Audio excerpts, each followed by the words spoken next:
Hello and welcome to another amazing part of What If a Tiefling Were in One Piece? Your Dose of Apple wrote this amazing story. Please support them. Don't forget to like, subscribe and leave a comment. Now let's dive in. They make it back to the ship in good time, setting out without wasting a moment. They party to their heart's content, rejoicing for their newest crewmate joining their company. They integrate and celebrate in the most fluid of ways for their crew. To Luffy, nothing says more than a good party to know how their new friends would integrate. Oh, and Kara was good too, if a little frozen. But so the night came alive with their laughter and cheering, leaving behind cold seas in favor of those warmer on the horizon. And similar to that, the night shifted to the morning hues of dawn, painting the sky in lilacs and ambers. Just as any morning should be. Carrie, like any morning, awoke just as the sun rose above the waves. A yawn fighting to come out as she took a brief look over the room. She spots Vivi in her own spot, still snoozing to her heart's content with Karu not far from her, quietly fluttering his feathers with every inhale and exhale he takes. It was certainly cute. She didn't even register the fact that Nami wasn't present. Instead, Carrie slips out of her hammock, throws on some presentable clothes, the old reliable were good and washed now, so those would be more than sufficient, and goes through her morning routines that Nami had threatened her into doing. And when she's satisfied she's more than presentable, she saunters out onto deck and straight to the galley. She throws open the door, rolling up her metaphorical sleeves. All right, who's ready to... Did I miss a memo? All the crew save Chopper, Vivi and Karu stood inside. Stood in the loosest terms, that is, as a good majority were sat at the kitchen table and Sanji was propped up in the kitchen. Zoro was leaning against the wall, arms crossed and stifling a yawn. Luffy, who had already been presented with a temporary meal to hold him over until the eventual full course that Sanji would scrounge, smiles in greeting. Good morning, Carrie. Told you guys she'd be up before the others. Sanji grinned, particularly smugly at Zoro. What did I say? Nothing of substance. Zoro remarks casually. While Sanji is busy fighting the instinct to throw down with Zoro, Carrie takes a glance around the room, a frown starting to crawl its way up her face. Am I being kicked off the crew? What? No. Luffy looks horrified at the mere idea. Any worry Carrie had was instantly put away. Oh, thank the divine. You thought we were gonna make you walk the plank? Usopp asks, sounding horrified as he quietly holds his brew of morning tea and lets it warm up his soul. I mean, ideally not that, but like... It wasn't an impossibility. Carrie shrugs. Luffy, as it turns out, does not find this nearly as amusing as she does. He just hardens his expression, abandons his meal, and stares at Carrie with enough seriousness that it might make entire countries start shaking in their boots. You never ever have to worry about being kicked out without reason. Wow, that was actually really reassuring. Blinking past her general feelings, Carrie clears her throat and tries to not so subtly change the topic. So if we aren't gathered here to announce my undue firing, what are we all here for? She narrowed her eyes at Nami. You're never up before the sun's midway in the sky. Rolling her eyes, Nami takes an overly long sip of her tea before setting it down and answering, Sanji told us last night that you needed to announce something to us this morning. Confused, Carrie sent a querying glance to Sanji, who looked at her expectantly. But unfortunately it was still morning, which meant higher conceptual thought was still waking up for Carrie. So his deliberate looks at the others weren't really doing anything for her memory. I wanted to tell you guys how much I appreciate you having me. Sanji's face lands in his hands. Nami looks ready to commit murder. Sanji, if you hauled our asses out of bed for that shit show. No. Sanji immediately defends, righting himself and glaring at Carrie. He reaches over the table and grabs a little recipe book he'd been using, gesturing to it. Oh. Carrie stares at the book for a few seconds, then turns to stare at her crew, then goes back to the book. She turns around to march right back to the deck. Oh no you don't, grab her. Carrie's tail gets grabbed. With a none too pretty shriek, Carrie is dragged back to the central room, moaning and groaning as she goes, as she is forced down at the table and sat beside a curious Luffy and now overly curious Nami and Usopp. Zoro, the one who'd caught her, now stood at her back, arms crossed and looking annoyed at the attempted exit. Sanji looks disappointed at the attempt, and seeing that Carrie sure as hell wasn't going to hold up on her end of the bargain, he gives an exasperated look to the others. Bug can't read. I can read. Carrie immediately barks, face dusting a little redder than her normal hue while dawning looks fall onto her companions' faces. Sanji rolls his eyes. Bug can't read grand. Oh, Luffy says while Carrie wallows in her embarrassment, refusing to look at anyone present. He finishes chewing his mouthful of breakfast. That's it? Don't act like it's not a big deal. Nami and Usopp yell. Carrie continues wallowing. Her companions look at her in varying states of pity. Nami and Usopp leading the front, with Luffy looking mostly unbothered if a bit confused. Sanji just shook his head, likely more so from the disappointment at her attempted dodge. And Zoro? I didn't learn how to read until I was 10. Well, that sure ground her thoughts to a halt. Tilting her head back and staring at the swordsman in surprise, Carrie asked an intelligent, huh? Yet Zoro doesn't budge in his declaration, just giving a shrug and continuing, tried to hide it from my dojo. I hid it for a while until I couldn't keep it up. Afterwards my teacher sat me down and started teaching me himself after he figured it out. Why were you telling me this? Carrie asks, narrowing her eyes. Zoro gives a one-armed shrug. World's weird. Not everyone has equal opportunity as others. Nothing to be embarrassed about. Why, Usopp starts, a nervous stutter starting up. Carrie spared a look, and it seemed like the pity was gone in favor of sympathy. Lots of people in my village couldn't read. I was lucky to have my mom teach me when I was younger. It just wasn't a high priority for a lot of the people in town. Arlong put a huge damper on a lot of kids getting education. Nami pipes up, her own pity now gone as she seems to recall her home under the tyrant's rule. There was a large number that had very little education for their age due to him ruining so many opportunities. Carrie is quiet at the admittances from her crewmates, feeling a little more at ease. Still tense, still a bit vulnerable, but not nearly as embarrassed as a few minutes ago. She absently rubs her arm, trying to get rid of the sudden goosebumps. The temple I grew up at didn't see it as a valuable skill. She admitted slowly, I only know common. Where I'm from it's called common, but I only knew it because I used to sneak out of the temple to go to the local inn and listen to the traveling adventure parties share stories. Before anyone could make mention of Carrie apparently being raised in a temple, Luffy is smiling and saying, I used to do that. Now attention is given to their captain. I used to live at our bar and I'd listen to all the visiting pirate crews tell stories. It's how I learned I wanted to be a pirate, and it's how I learned Grand. Your original language isn't Grand? Sanji asks in surprise, apparently taken by their captain's brief background. Luffy shook his head. Nope. It was High Eastern. Apparently that earns varying looks of surprise from the locals. Isn't High Eastern primarily used by high-class schmucks? Luffy tore a chunk out of the stick of bacon he had grabbed. Yeah, there was a fancy town not too far from Fusha. And a lot of it bled over into us too. Damn, who would have thought that Captain speaks fancy? Zoro grinned, teasing. While the crew had their fun with teasing their captain, who now seemed adamant about not speaking a lick of his original language for some reason, Carrie couldn't help but let the remaining tension melt away, a light smile playing on her lips. But the focus goes back to her, but to her surprise it's not in reference to her illiterateness. You said Grand isn't your original language, so what is it then? Usopp asks, now curious. Surprisingly, the idea of her mother tongue doesn't bother her as much as it normally would. And figuring it'd be a good idea, Carrie tugs off her hat and digs around for the proper contents, pulling out a familiar infernal puzzle box. My first language is Abyssal, but the script we use borrows from the infernal alphabet. She gestures to the carved runes on the small cube. These runes are infernal. We share a few of the words but not all of them. But the runes are still the same. Usopp looks surprised. That's how you knew what they meant? Yep. Carrie answers, amusedly watching her crewmates pick up the cube to inspect it in a new light. What's the difference between infernal and abyssal? Luffy curiously asks. Putting on a smile, Carrie decides it's fine to briefly play teacher. Infernal is the language spoken by devils in the 9 hells. Abyssal is the language spoken by others. Zoro looks at her oddly. What do you mean by others? Things worse than devils. Carrie answers. There are things worse than devils? Usopp squeaks while Nami plucks the cube out of his hands to inspect. Carrie puts on a smirk. Far worse. What's it sound like? Zoro asks, leaning in to give his own curious look over of the cube. And no one takes immediate notice of Carrie's caution, because Sanji perks up from where he'd been rolling dough. Actually, yeah, could you speak some of it? Carrie starts awkwardly, looking uncomfortable. It's not really the, prettiest language. Yeah, that goes to High Northern. Sanji says dryly.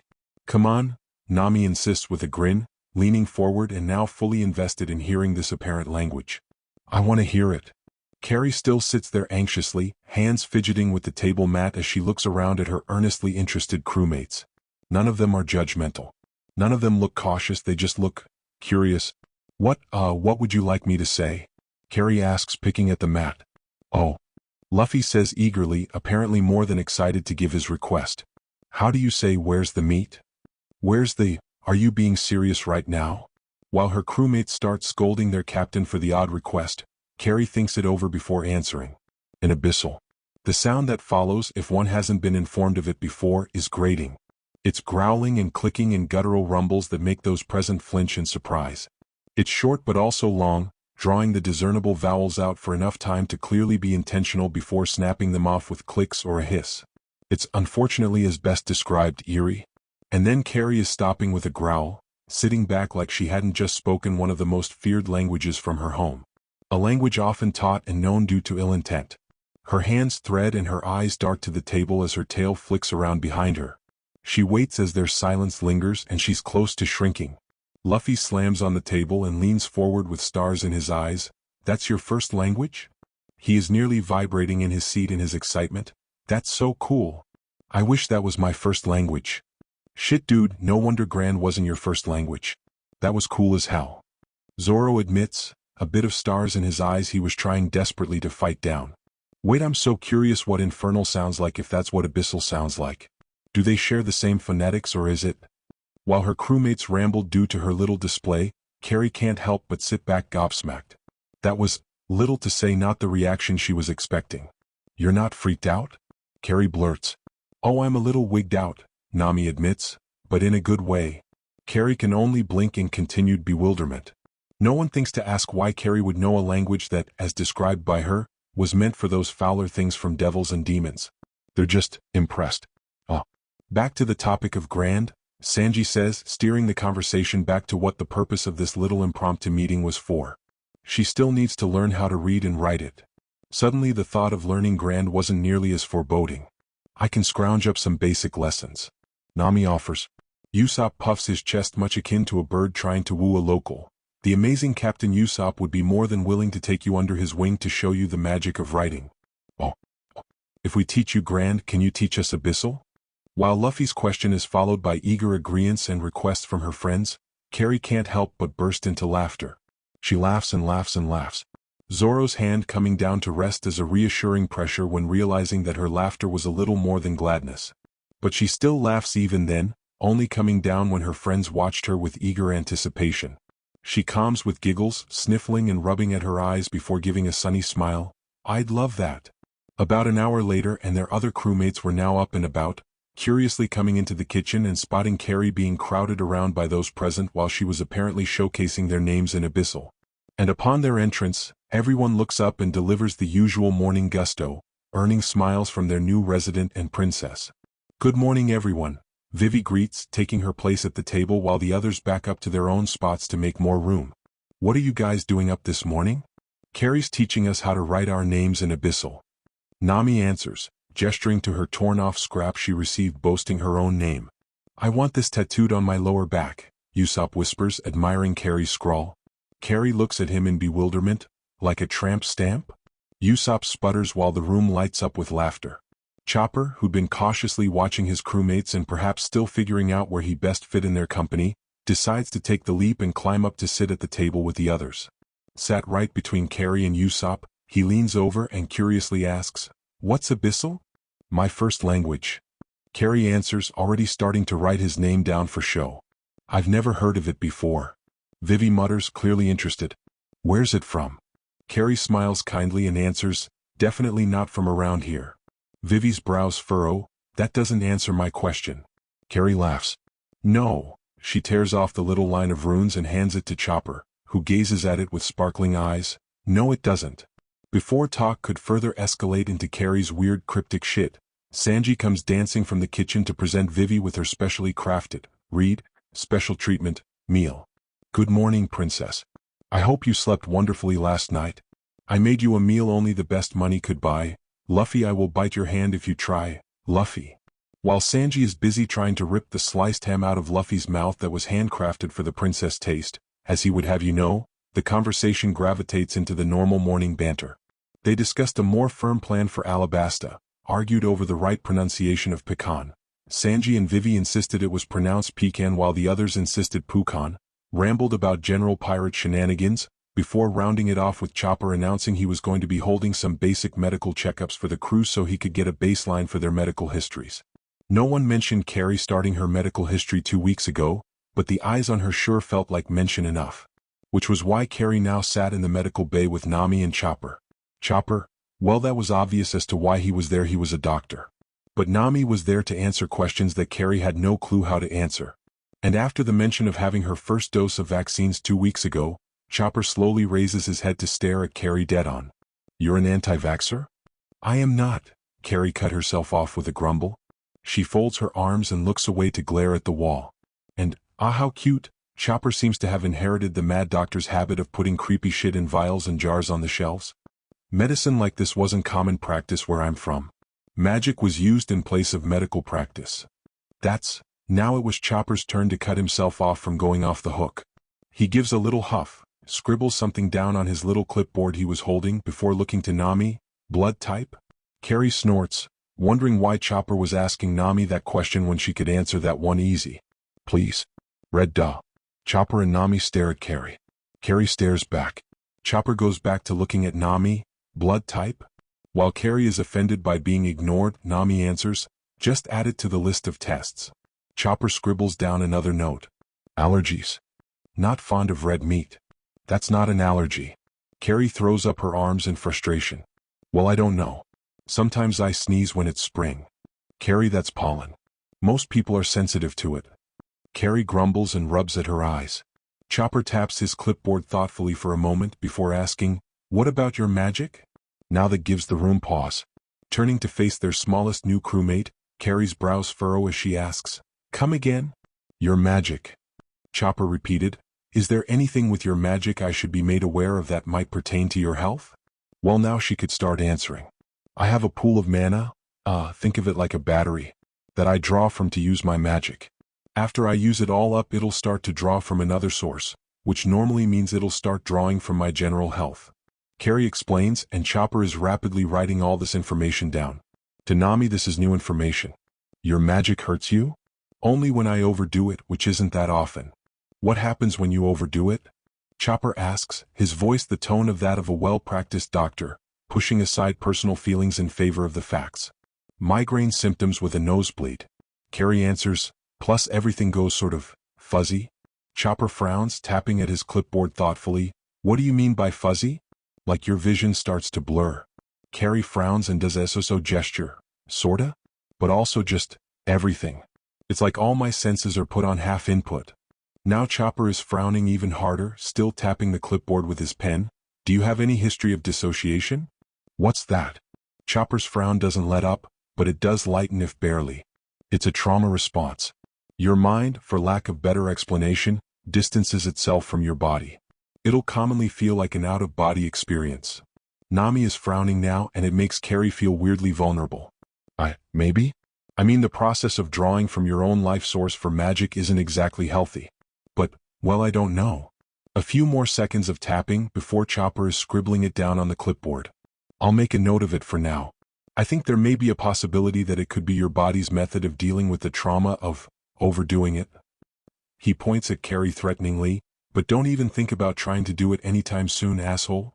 At Chopper's shift in demeanor, Carrie and Nami burst out laughing, only calming down enough to say, no need to tell me twice, Doc. And as if it weren't funny enough, Chopper starts to do a little happy dance. Don't think I'm happy because you called me doctor. And round 2 of laughter begins. But before they could up and wrap up the little session, Chopper points at her hand, still bandaged from the burn, and says, I'll need to change the bandage now that it's been more than a day. Carrie blinks. Oh, she extends her hand in offer, scratching the side of her head while Nami sees it as good enough time to sidle on out. I mean, sure, but I don't think you'll need to re-bandage it. Chopper snorts, starting to gently unwind the bandages. I promise you, with as bad as it was, we'll need to.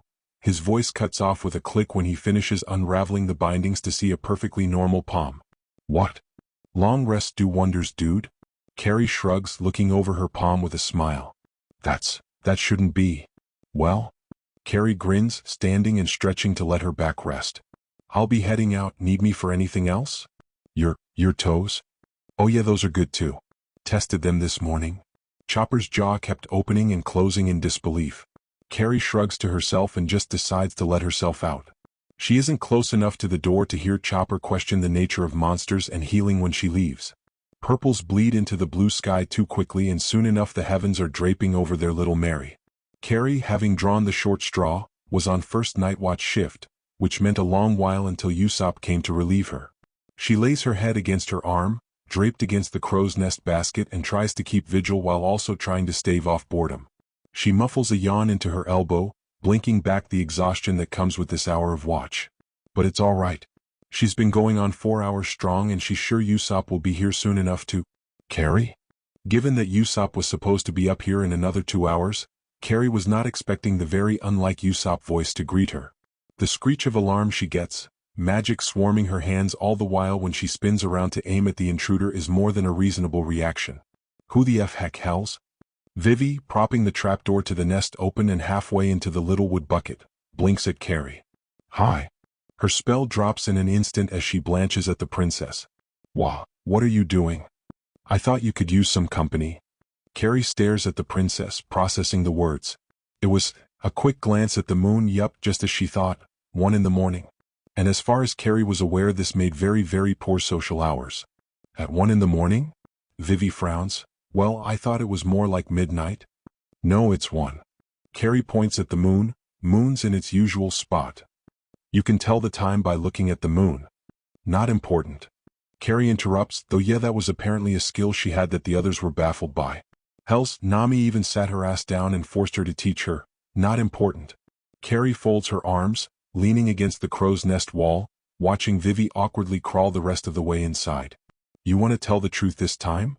Vivi, now perched on her own wall directly across from Carrie, which there was barely any space, mind you, because it was a tiny-ass crow's nest as established, purses her lips, hesitating. It's clear something's on her mind. I wanted to talk to you. Okay, well, I figured that much, but... Just... Vivi's tone was a bit annoyed, frustrated, and oh, this was serious, wasn't it? So she stands a bit taller, raises her chin to show she's treating this seriously, and, before we talk, could we have some light? Carrie's face screws up because what was she talking about?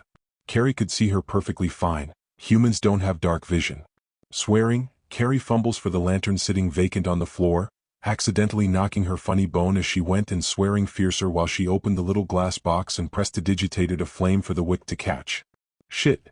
Sorry, I normally don't use a lantern when I'm up here, 'cause I got dark vision and want to help save the candle for whoever else has shift. I'm sorry. The apology has Carrie's voice all but vanishing. She's half raised, the lantern tight between her fingers as she balks at the princess, who stands with her arms crossed and head dipped to her chest, obviously embarrassed, but very much forcing herself to apologize. Not that Carrie realizes what she is apologizing for. I'm sorry? Carrie echoes back, pausing and stuttering back to place the lantern on the little hook above their heads and attached to the mast that Usopp had made during one of his first days on the Mary. You shouldn't be. It was. No, I mean, Carrie inhales, running a hand through her hair. She'd left her hat on her bunk because the night had a mean habit of sending a breeze to snatch it away, and finds her words, I'm not following. On why you're apologizing, yeah. Carrie huffs, letting her posture turn a little more lax, not quite as strung up. Vivi blinks, her soft expression is significantly sharpened by the shadows the lantern paints her with. She purses her lips and eventually says, in the most neutral tone that Carrie had ever heard her speak with, Zoro. I mean, man, I get it. But you don't gotta apologize for how I gotta put up with his stupid ass. That's more just my job. No, you. Vivi's face is spasming and it's very clear that her patience is dwindling, but in an odd way by Carrie's lack of immediate drawing the dots together, it caused her to get fed up and just come right out with the root of the problem. When he first got sick in our argument, she stops, face red with both frustration and embarrassment. And instantly the two dots struggling to connect were synced. Oh. They stand there for a while, staring at the other. That's it? Just oh. Well, I don't know, man. What do you want me to say? Honestly, Carrie didn't really know what to do with this shit. She always sucked at figuring this out. Where were literally any of her crewmates when she needed them to tell her what the hell's to do? Actually, wait, that wasn't very second mate of her, was it? Vivi stares at Carrie, the kind of stare that means the, how the hell are you the second mate stream of thought is likely running. Figuring that Vivi wasn't going to say anything more, Carrie figured that she's just bullshit her way into some kind of decent dialogue. Okay, well, her expression turns to a wince. Gosh, suddenly she understood why Zoro sucked at general emotional shit. This sucked. What do you want me to say? What do you... Vivi looks incredibly baffled by her remark. What do you mean, what do I want you to say? I thought, ugh, she hated this. I thought it was water under the bridge? Vivi, silent, stares at Carrie, which really isn't anything new considering she's been doing a lot of that when it comes to Carrie being Carrie. What? And suddenly Carrie starts rambling. Well, I mean, like, okay, yeah, we definitely didn't see eye to eye by like a mile, but afterwards I thought on it, and I get it wasn't exactly the best case scenario for anyone, but like, I mean, if I were in your shoes I'd feel a little hyperfixated on my island too, but with Zoro, Carrie huffs, cutting herself off and running a hand through her hair. What I'm getting at is it makes sense. Oh. Now look who's saying oh. Carrie's comment has the corners of Vivi's mouth twitching. She smiles lightly, letting her eyes drift back over to the horizon, the calm lulling waves of the sea their view.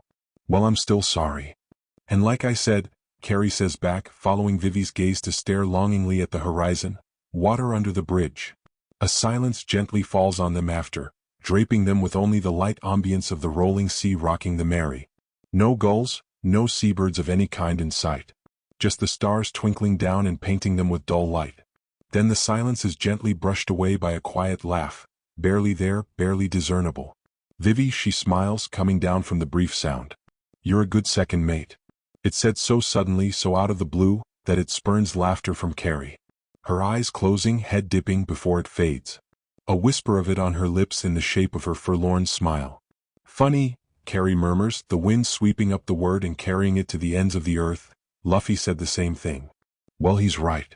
Vivi says simply, as if she were regaling the weather. I think, Carrie breathes, the air is crisp and gentle in its caress against her chilled skin. I might just start believing that. The next day came around almost too fast, but it surely came along. And with it comes Carrie's newly scheduled reading and writing lectures. Again, Carrie was fairly annoyed to participate in the practice, but the reality of her duties as second mate were a bit too cumbersome to ignore, and unfortunately that also meant she couldn't let her own fear and realities rule her decisions. So at a crisp 9 a.m., of which Carrie was very pissy about considering having worked the night watch too and let her sleep in, damn it, Carrie sat in the galley with Nami teaching her the foundations of Grand, Sanji a quiet observer as he readied up some tea for the pair. That's my name in common? Grand, Nami corrects, tapping the presented name, and yes, this is how you would spell your name. Carrie squints at the little thing, eyes narrowed thoughtfully. It looks shorter than I thought. What do you mean it looks shorter? They're interrupted by a loud commotion out on deck. Heads twist in confusion until Nami's eyes twitch in annoyance and she spins back to the lesson at hand. Ignore that, a lot of the rules can be. Another loud sound of rambunctious behavior. Nami's hands twist into fists and she slowly stands up to march outside. Carrie stands and fumbles to follow, while Sanji knows he should not be touching that with a 6-foot pole. Nami, how about we sit down and... Nami slams the galley door open and leers outside.